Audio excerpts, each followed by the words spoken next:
गोधरा में जो साबरमती एक्सप्रेस के S6 बॉगी को जलाया गया, उसने भारत की पूरी तरह से सोच बदल दी। कई लोगों को आपत्ति हुई कि इस फिल्म में खलनायक कांग्रेस को नहीं बनाया गया। सही मायने में इस फिल्म का असली खलनायक मीडिया है और वो प्रणय जेम्स राय है। और सोनिया गांधी को कांग्रेस का एक कद्दावर नेता मुझे लगता है वो अहमद पटेल है। और अहमद पटेल सोनिया गांधी से कहता है कि गुजरात में जो कुछ भी हुआ है वो हादसा है और हमें इसको भुना लेना चाहिए।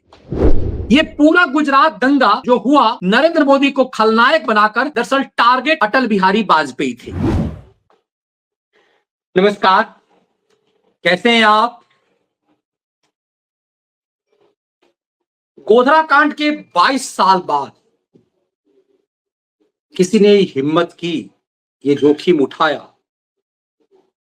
कि साबरमती एक्सप्रेस में जो 59 लोग जिंदा जलाए गए उसका सच दिखाया जाए। वैसे फिल्म होती है, उसमें थोड़ी सी नाटकीयता का पुट जरूरी होता है, लेकिन एक पत्रकार की नजर से मुझे इस फिल्म को देखने की जरूरत थी। समय निकालना मुश्किल था, परिस्थितियों के कारण, पारिवारिक परिस्थितियों के कारण, लेकिन हमने वो फिल्म देखी एक जर्नलिस्ट के रूप में भी। आखिर हर किसी को याद है उत्तर प्रदेश में अखलाक, जुनैद और झारखंड के उस तबरेज अंसारी का नाम। ये सब के सब बेसिकली एक्यूज्ड ही थे, लेकिन इनकी मौत पर विक्टिम कार्ड खेला गया। लेकिन 59 लोग जो जिंदा जला दिए गए उसकी तस्वीरें छुपाई गई और उस समय नाटकीयता मोड़ ये दिया गया कि ये पत्रकारिता का धर्म है, विभत्स तस्वीर नहीं दिखाया जाना चाहिए, मजहब और जाति नहीं बताया जाना चाहिए। बतौर पत्रकारिता के छात्र हमें भी ये सिखाया गया, लेकिन पत्रकारिता के राक्षसों ने यह सीख सिर्फ साबरमती कांड तक ही रखा। 27 फरवरी को जब साबरमती एक्सप्रेस में गुजरात के गोधरा में आग लगाई गई, उसका सच सही मायने में अब तक नहीं आ पाया।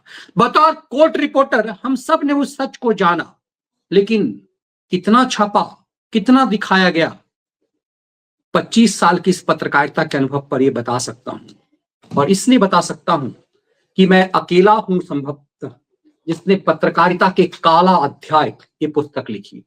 ये फिल्म देखने की मुझे जरूरत इसलिए भी महसूस हुई क्योंकि मेरे कई व्यूअर्स ने डायरेक्ट मैसेज और वीडियो के मैसेंजर में डाला कि ये फिल्म देखते हुए आपके पत्रकारिता की काला अध्याय का एक एक रिपोर्ट दिमाग में घूम रहा है। ऐसा लग रहा है कि इस फिल्म को बनाने में आपकी पुस्तक की भी बड़ी भूमिका है।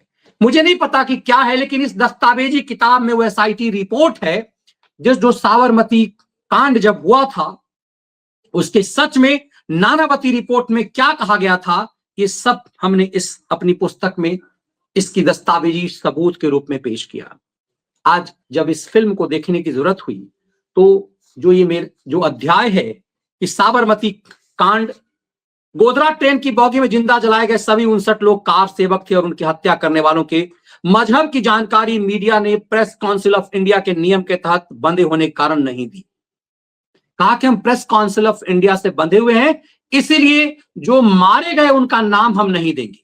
इसकी रिपोर्ट हमने की थी, लेकिन यही मीडिया जब गुजरात में 1 मार्च 2002 को दंगा शुरू हुआ तो जातियों के नाम बताने शुरू किए, मजहबी नाम बताने शुरू किए। अब मैं क्यों कह रहा हूं कि यह फिल्म आप सबको देखना चाहिए। इस फिल्म में जो बालाजी फिल्म की तरफ है तो जितेंद्र की बेटी को लोग माना जाता रहा कि वो लेफ्ट लिबरल गिरोह से है, इसीलिए कई लोगों को संदेह था कि फिल्म कैसी होगी। कोई भी चलचित्र, कोई भी फिल्म 100% एक्यूरेट नहीं हो सकती, लेकिन मेरा व्यक्तिगत मानना है कि इस फिल्म में जो दिखाने की कोशिश की गई रिपोर्ट वो तथ्यात्मक है और सच से बहुत नजदीक है। थोड़ा गोल मोल ये करने की कोशिश की गई और जो मुझे लगता है जरूरी भी था, इसलिए कि एक समुदाय, पूरे समुदाय विशेष को राक्षस बनाने से इस फिल्म में बचाया गया है। और दिखाने की कोशिश की गई है कि उस समुदाय में भी कुछ लोग ऐसे थे जिनने सच सामने आया इसकी कोशिश की। लेकिन हमने इस किताब में एक व्याख्या की है कि कांग्रेस का एक पार्षद जो इस मामले में मेन एक्यूज था, उसका भी नाम बताने की कोशिश की गई पत्रकारिता के इस काला अध्याय किताब के तहत ही। अब इस फिल्म का एक डायलॉग जो मुझे बहुत छुआ है वो ये कि मैं क्यों कह रहा हूं इस फिल्म में, इसके परत दर परत आऊंगा, लेकिन इस फिल्म की शुरुआत और इस फिल्म का अंत, ये दोनों चीजें जो दिखाई गई है वो बताता है कि साबरमती एक्सप्रेस में जिहादियों के द्वारा बलिदान पाए हुए 59 लोगों ने भारत की तकदीर बदल दी। बहुत गंभीर बात मैं कह रहा हूं, 59 लोगों के बलिदान ने भारत की तकदीर बदल दी।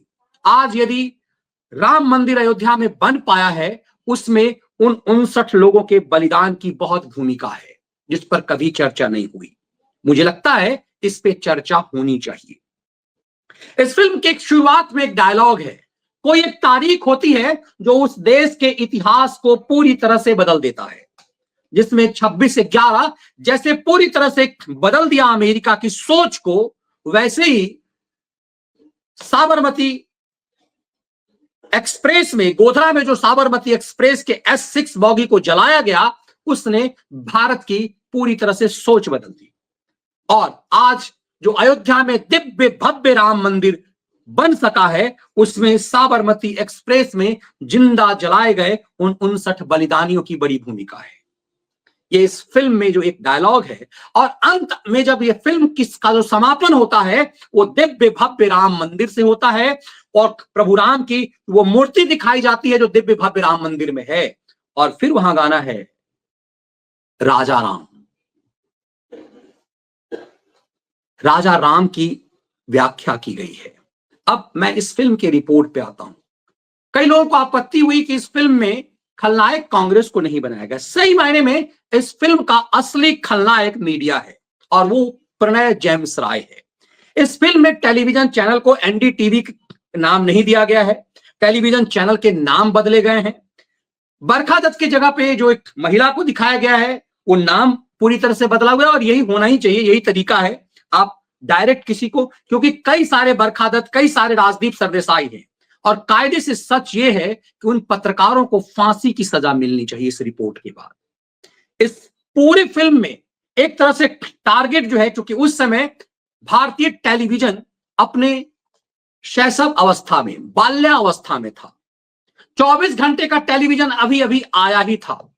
गुजरात दंगे के समय 24 घंटे के टेलीविजन का अभी पदार्पण ही हुआ था, और प्रणय जेम्स राय एनडीटीवी उस सबसे ज्यादा प्रभावशाली था, और सोनिया की मनमोहनी सरकार में उसकी एंट्री थी, सत्ता पर उसकी पैठ थी। और उस फिल्म में एक सीन है जिसमें अप्रत्यक्ष रूप से उसे सोनिया गांधी, मुझे लगता है, दिखाया गया, और सोनिया गांधी को कांग्रेस का एक कद्दावर नेता, मुझे लगता है वो अहमद पटेल है, और अहमद पटेल सोनिया गांधी से कहता है कि गुजरात में जो कुछ भी हुआ है वो हादसा है, और हमें इसको भुना लेना चाहिए।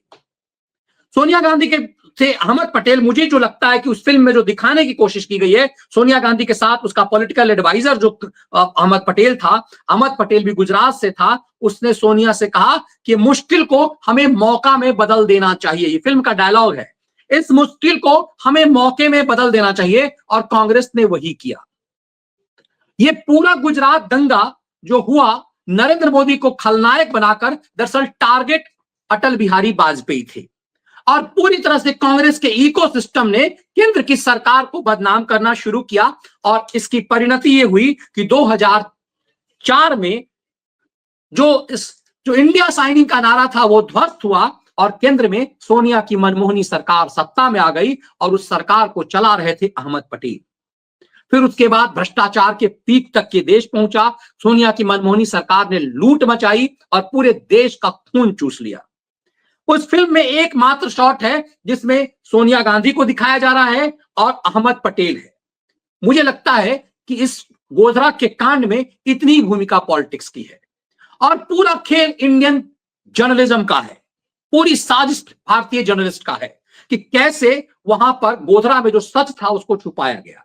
और इस दस्तावेजी किताब में हमने वही बताया है आपको फैक्ट के साथ, एसआईटी रिपोर्ट के साथ, नानावती कमीशन की रिपोर्ट के साथ, कि कैसे गोधरा का कांड हुआ। इस फिल्म में साफ तौर पे दिखाया गया कि कैसे लालू प्रसाद यादव को सोनिया ने सुपारी दी और उसके बाद एक बैनर्जी आयोग बनाया गया। सुप्रीम कोर्ट का वो भ्रष्टतम बेईमान जज जो बैनर्जी था, जिसके बेटे को हाई कोर्ट का जज बनाना चाह रहे थे जस्टिस चंद्रचूड़, नरेंद्र मोदी सरकार ने उसके फाइल पे साइन नहीं किया। यूसी बनर्जी के बेटे को जो भारत की कॉलेजियम ने, सुप्रीम कोर्ट के कॉलेजियम ने जो कोलकाता हाई कोर्ट का जज नियुक्त कर दिया था, मोदी सरकार ने उसकी अनुमति नहीं दी, क्योंकि भारतीय न्यायपालिका का एक कलंकित चेहरा उसका बाप था यूसी बनर्जी, जिसने यूसी बनर्जी रिपोर्ट ने बताया कि ट्रेन में आग जो है वो अंदर के लोगों ने लगाई। उसकी बेहतरीन व्याख्या इस रिपोर्ट में उस पत्रकार ने की। तो पूरा खलनायक से पूरी पत्रकारिता को नहीं बताया गया, उसमें यह भी बताया गया कि कुछ पत्रकार ऐसे थे जिसने ठाना कि वो सच सामने आना चाहिए, और इसीलिए जो उसकी व्याख्या की गई है कैसे, उसमें यूसी बनर्जी का नाम नहीं लिया गया। दरअसल ये फिल्म विवाद से बचने के लिए बहुत कुछ किया गया इस फिल्म में, कि ताकि कोई इसमें विवाद ना आ पाए और फिल्म को रोका नहीं जा सके। यदि इसमें दिखाने की कोशिश की गई होती, सोनिया गांधी का नाम होता, अहमद पटेल का नाम होता, प्रणय जेम्सराय का नाम होता, तो फिर बात कुछ और हो जाती। लेकिन संकेत समझने वालों के लिए सही बात है कि 10 जनपथ में सोनिया गांधी के पास वो एक महिला, उसी सोनिया गांधी की तरह दिखाया जा रहा है, अहमद पटेल की तरह एक व्यक्ति आता है और कहता है कि भाई ये अच्छा मौका है, ये हादसा है, ये मुश्किल का समय है, लेकिन हमें इस मुश्किल को मौका में बदल देना चाहिए और गुजरात से जो सरकार है उसे हटा देना चाहिए। और फिर कांग्रेस इसी एजेंडे में लग जाती है। फिर वहीं पर सोनिया गांधी जो है से अहमद पटेल एक फोन करवाता है, जो सांकेतिक रूप से वो अहमद पटेल है, और उस कहा जाता है प्रणय जेम्सराय को कि अपना आदमी है और इसे हमने कह दिया कि इस रिपोर्ट को कैसे पेश करना है। और दुनिया जानती है कि प्रणय जेम्सराय के एनडीटीवी का जो उद्घाटन हुआ था वो राष्ट्रपति भवन में करवाया गया था, और कैसे सोनिया गांधी की मनमोहनी सरकार में कैबिनेट मंत्री जो है वो प्रणय राय के न्यूज रूम में तय किया जाता था। तो वहां बताया गया कि ये जो मीडिया हाउस है वो हमारे हिसाब से काम करेगा। सोचिए, सरकार थी अटल बिहारी वाजपेयी की, लेकिन पूरी मीडिया काम कर रही थी सोनिया गांधी के लिए, और ये तब काम हो रहा था जब सोनिया गांधी विपक्ष में थी। अब ये पूरा खेल इसमें बहुत बेहतरीन तरीके से व्याख्या किया गया है और पूरा षड्यंत्र पत्रकारिता को बताया गया है कि कैसे पत्रकार, चूंकि उस समय में सोशल मीडिया नहीं था, उस समय में टेलीविजन चैनल भी इतने प्रभावशाली नहीं थे, और एक तरह से सबको सुपारी दी गई कि ये करना है। और उसके बाद लगातार गुजरात पर के मुख्यमंत्री को खलनायक बनाने का खेल शुरू हुआ। लेकिन उस दौरान एक और चीजें बहुत बेहतर बताया गया है कि गुजरात के मुख्यमंत्री ने गुजरात के डेवलपमेंट का काम अंबानी और अडानी को देना शुरू किया, और गुजरात में इतने काम होने लगे कि कई टेलीविजन हाउस को आमंत्रित किया गया गुजरात को देखने के लिए। तब याद आया होगा आपको कि अमिताभ बच्चन को भी नरेंद्र मोदी ने बुलाया था कि एक दिन तो गुजारिए गुजरात में, और इसीलिए टेलीविजन चैनलों को बहुत जबरदस्त पैसा गुजरात से मिला। और ये उम्मीद की गई, बड़े बड़े संपादक वहां गए और ये उम्मीद किया गया कि नरेंद्र मोदी बात करेंगे, लेकिन मोदी पत्रकारों के सामने नहीं आए और उन्होंने अपने सिपह सालार को भेज दिया। ये बिल्कुल फैक्ट है। जब मैं गुजरात में था, लगभग 2 महीने के आसपास मैं गुजरात में रहा, और गुजरात में गोधरा के जजमेंट को जब मैं कवर करने गया था तो मैं तो गया था 2-3 दिनों के लिए अहमदाबाद, लेकिन मुझे लगभग 1.5 महीने तक गुजरात में रहने का अवसर मिल गया, और मैंने बहुत करीब से इसे समझने की कोशिश की। तब वहां के पत्रकारों ने प्रेस क्लब अहमदाबाद में हमें बताया कि कैसे नरेंद्र मोदी प्रेस कॉन्फ्रेंस करना बंद कर दिए। मोदी के बारे में कहा जाता है कि मोदी पत्रकारों से बड़े अटैच थे, कैमरामैन तक से भी अटैच रहते थे, लेकिन गुजरात दंगे पर जो साजिश किया इन लोगों ने, उसके बाद उन्होंने पत्रकारों से दूरी बना ली, और उसके बाद वो सिर्फ अपनी बाइट, अपना जो बयान है वो वीडियो बना करके दे देते थे, जिसको छापना है छापो, नहीं छापना है मत छापो। ये स्ट्रेटजी अपनाई गई। पहले शुरुआत में कैमरामैन को सिर्फ बुलाया जाता था, रिपोर्टर को नहीं, बाद में अपना वीडियो बना करके वो देने लगे। इसकी व्याख्या भी इस फिल्म में की गई है। इस फिल्म में जो बेहतरीन तरीके से बताया गया कैसे साजिश रची गई, और एक कैमरामैन, एक रिपोर्ट जो वीडियो बनाया गया जिसमें बताया गया कि विभत्स दृश्य, उसमें जो लालू प्रसाद यादव ने जो यूसी बनर्जी आयोग बनाया था, उस बनर्जी आयोग के पाप की बेहतरीन व्याख्या की गई है। उसमें ये एक डिस्कशन में बताया जाता है कि सोचिए ये कितना बड़ा एक कोई आदमी, सोचिए कि इस देश में कैसे कैसे जज बनाए जाते थे। यूसी बनर्जी जैसे निर्लज्ज व्यक्ति को, अब तो खैर वो जिंदा नहीं है, उसके बेटा को जज बना रहे थे चंद्रचूड़ साहब। तो समझिए कि ये कॉलेजियम कितना बड़ा कलंक है और क्यों इस कॉलेजियम को खात्मा होना चाहिए। जो यूसी बनर्जी का बेटा, जिस यूसी बनर्जी ने एक फर्जी रिपोर्ट इस देश के सामने पेश किया और एक झूठ, एक इतने बड़े अत्याचार को ढकने की कोशिश की गई। यूसी बनर्जी रिपोर्ट में क्या कहा गया कि S6 बॉगी में जो लोग बैठे थे वो स्टोव पे खाना बना रहे थे, राम भजन गा रहे थे और स्टोव में जो है वो वही ब्लास्ट हुआ, वही स्टोव के कारण आग लग गई। सोचिए 72-76 लोग स्लीपर बॉगी में सीट होती है, लेकिन माना जा रहा है कि वो ओवरफ्लो करीब उसमें 250 से 300 लोग थे। तो सवाल ये है कि किसी को कोई स्टोव कैसे जलाने देगा। एक फैक्ट यूसी बनर्जी ने यह बताया, दूसरा फैक्ट उसने संदेह किया कि कुछ लोग सिगरेट पी रहे थे। उसमें बड़ा स्टाइल में जो है वो नायक जो रिपोर्टर है वो कहता है सिगरेट पीता है अपने दूसरे रिपोर्टर साथी के साथ, और वो मना करती है कि सिगरेट तुम पब्लिक प्लेस पे क्यों पी रहे हो। रिपोर्टर कहता सोचो मैं अकेले यहां यदि सिगरेट पी रहा तो तुम्हें आपत्ति हो रही है, ट्रेन के एक स्लीपर बॉगी में जहां कितने लोग होते हैं, कोई किसी को सिगरेट पीने की अनुमति कैसे दे सकता है। और क्या एक मात्र सिगरेट से ट्रेन में आग लग सकती है? क्या नहीं लग सकती। फिर इस रिपोर्ट में वो तमाम चीजें सामने आती है जिसमें बताया जाता है कि कैसे एक गेस्ट हाउस में प्लानिंग बनी।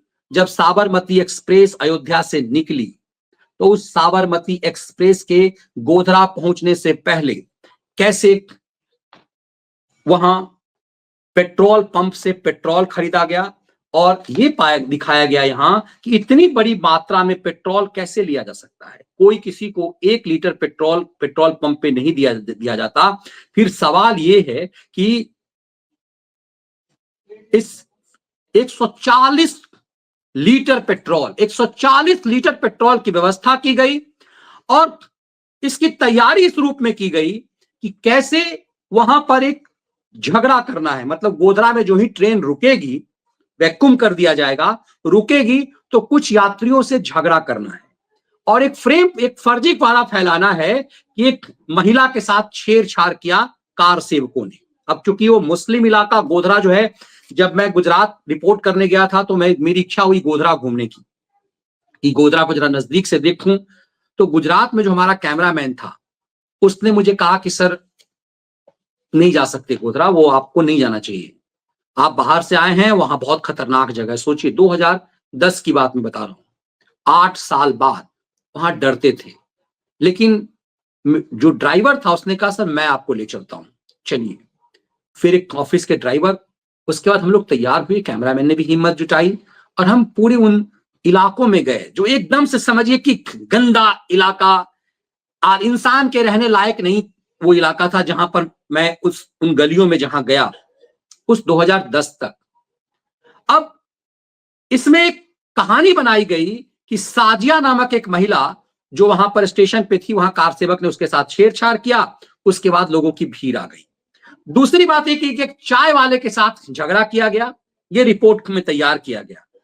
और सद्दाम सुपारी वाला नामक एक व्यक्ति ने, जो उस इलाके का डॉन था, उसने भीड़, वो उसे बताया गया, उसके बाद भीड़ इकट्ठा हो गया। कल्पना कीजिए कोई ट्रेन किसी स्टेशन पे आए, स्टेशन पे चाय वाले के साथ झगड़ा हो जाए और उसके बाद इतनी भीड़ इकट्ठा हो जाए, किसी महिला के साथ, किसी साजिया के साथ।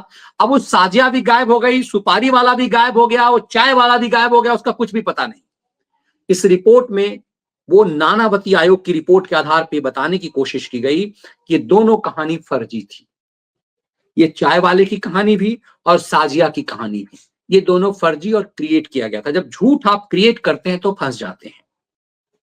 फिर बाद में नानावती आयोग की कमेटी जब बैठी तो उसने पूरी साक्ष्य को सामने रखा और ये दिखाने की कोशिश की गई कि कैसे पेट्रोल लिया गया, कैसे, मैं उस गेस्ट हाउस का नाम भूल रहा हूं जो किताब में हमने लिखा है, उसकी चर्चा की है, उस गेस्ट हाउस में कैसे पेट्रोल जमा किया गया और फिर स्टेशन पे जाके जो है वो पता किया गया कि ट्रेन कब तक आएगी, तो स्टेशन मास्टर ने बताया कि ट्रेन आने में अभी 4 घंटा लेट है। क्योंकि छोटा स्टेशन है गोधरा, तो अपराधियों ने, एक्यूज जितने थे उन सब ने 4 घंटे बाद जब ट्रेन आने का समय हुआ, पेट्रोल लेकर गए और जो रुई वाला, जो कॉटन रजाई में जो आप रुई इस्तेमाल करते हैं, उसके बने हुए तकिया, पिल्लो जो है, उसमें पेट्रोल मुंह से भिगोया गया और उस पिल्लो को, पेट्रोल में भीगा हुआ पिल्लो अंदर डाला गया। दर्जनों पिल्लो जो है अंदर डाले गए और उसके बाद दरवाजा को, जो दरवाजा है उसे बाहर से बंद कर दिया गया ताकि कोई अंदर से निकलने ना पाए। चारों दरवाजे जो हैं दोनों तरफ से उसे बंद कर दिए गए और उसके बाद खिड़की से इधर से पत्थरबाजी शुरू हुई और पिल्लो डाल डाल करके उसके बाद उसमें आग लगा दिया गया और उसके बाद पेट्रोल जो है वो पूरी तरह से बॉगी में बहा दिया गया। फिर किसी का निकल पाना लगभग असंभव हो गया और दूसरी तरफ से पत्थरबाजी शुरू कर दी गई। सोचिए, इतना बड़ा पाप इस देश में हुआ और इस देश की मीडिया ने उसे छुपा लिया, कभी खबर नहीं छपी, उन 59 लोगों का नाम कभी सामने नहीं आया और गुजरात इस साबरमती रिपोर्ट में उन 59 लोगों को श्रद्धांजलि दी गई।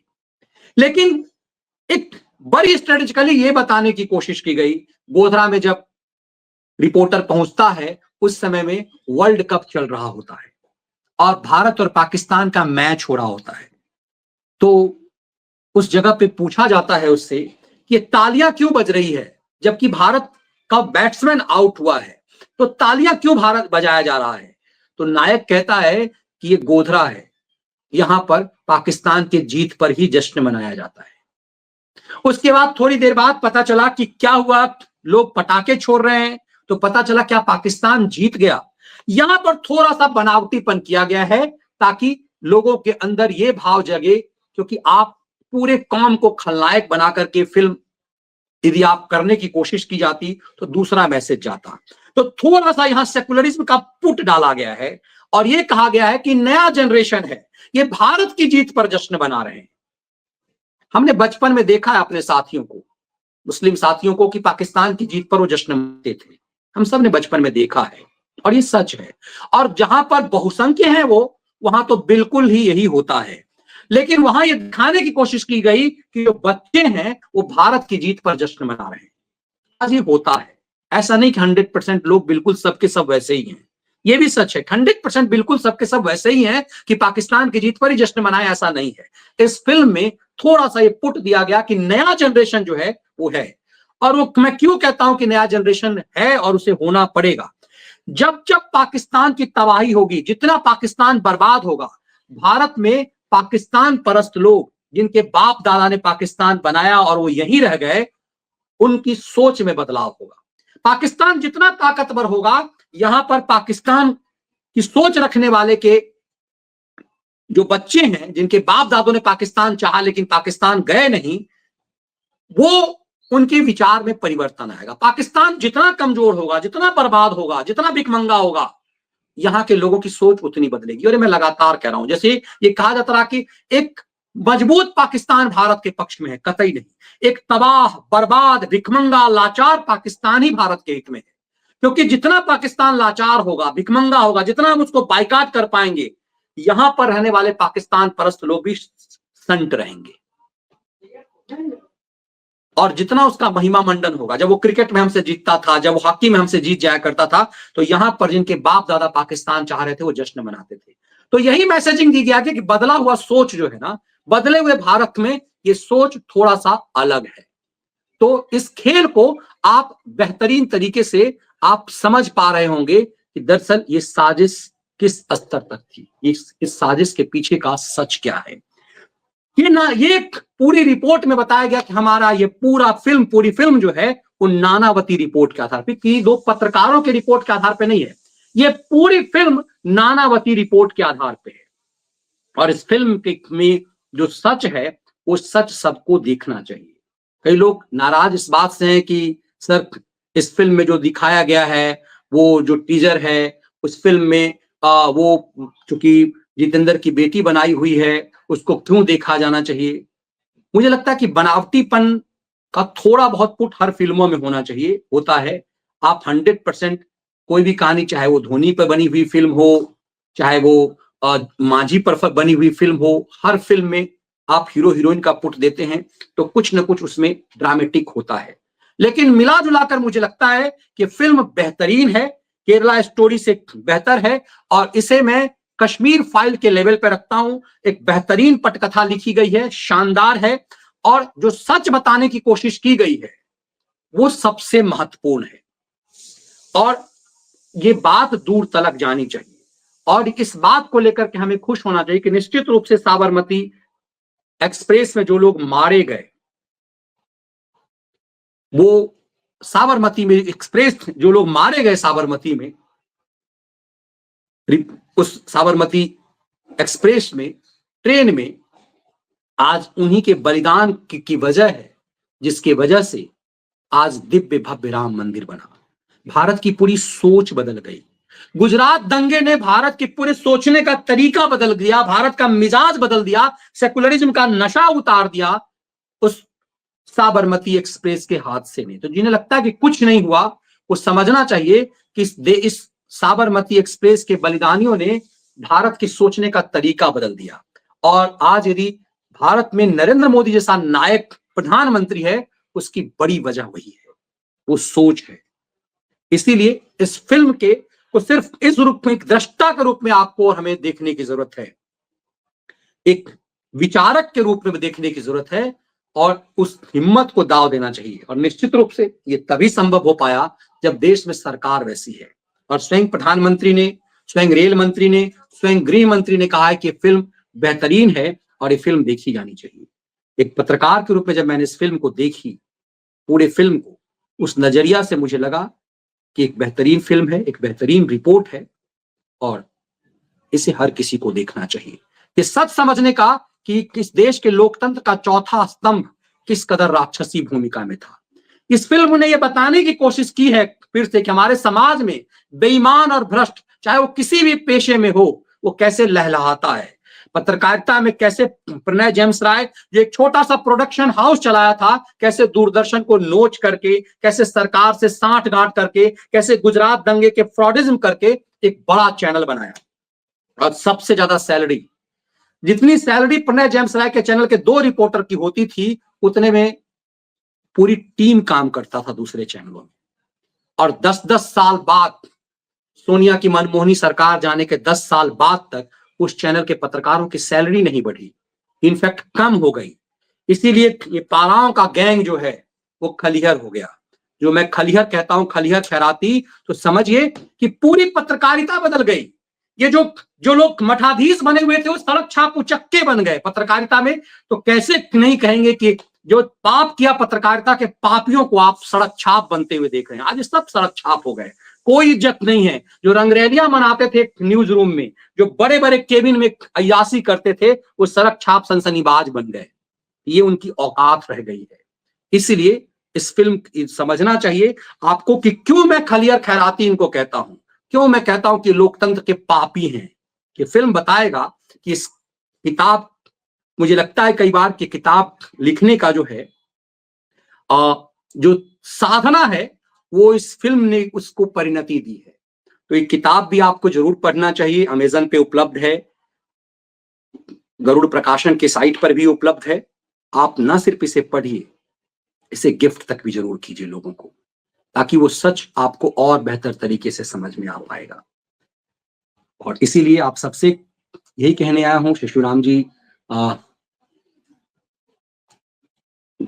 बहुत बहुत धन्यवाद। घर वापसी का अभियान है और इस चीज को समझने की जरूरत है। इस फिल्म में कुछ चीजें जो बदलने की कोशिश की गई है, जो थोड़ा सा महिमा मंडन का पुट दिया गया है, देने की कोशिश की गई है, वो भी जरूरी था।